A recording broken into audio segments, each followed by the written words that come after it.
Hey guys, salut, it's Alex from the YouTube channel French Guy Cooking, and today I am making a beef rendang, as known as rendang daging. So I've teamed up with Colgate Sensitive Pro Relief to bring you a really hot, spicy and sour dish that should not be off limits for all you sensitive souls out there.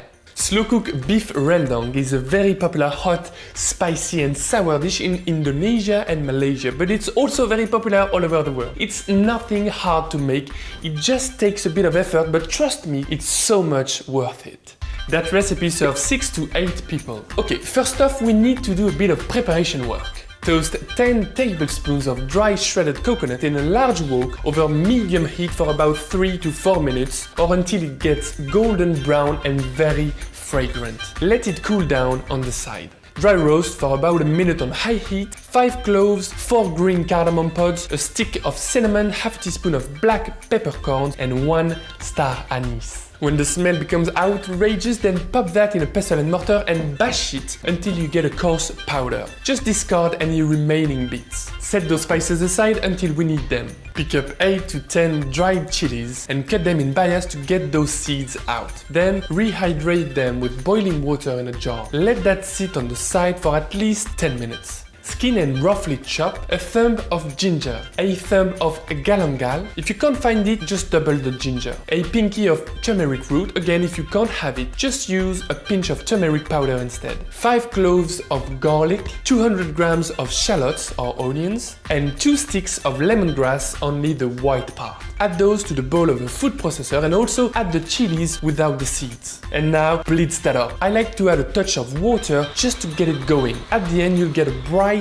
colored and strong paste. Set it aside. Okay, all the preparation work is now done. Let's move on to the next step. Season with salt a kilo of beef chuck cut into 1-inch thick chunks. You can also use shin, shank or even short ribs. Sear those in a large wok with a bit of oil over maximum heat. Then drop the paste and the spices and give it a good stir. Every little piece must be thoroughly coated. Pour in a can of coconut milk and another one of coconut water. So that action is called deglazing, and I know it sounds a bit posh, but in fact it's just about unsticking the caramelized and flavorful bits from the bottom of the pan. Bring that to a boil, then lower the heat and let it bleep away, stirring occasionally. Warning, warning, warning, warning. Stirring a beef rendang is very tricky. If you don't, clearly it will burn, and you don't want that. But if you do it, the more you stir, the messier it will get. So as a cook, as a professional cook, my professional advice to you guys would be good luck.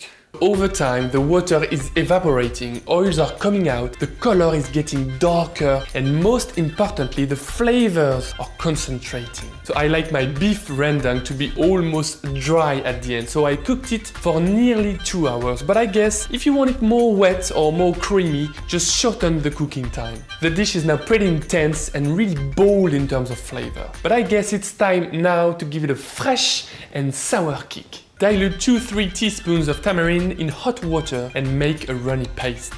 Now slice a few kaffir lime leaves very finely after you discarded the center stem. Add those to the stew along with the toasted coconut and let that finally cook for 15 minutes.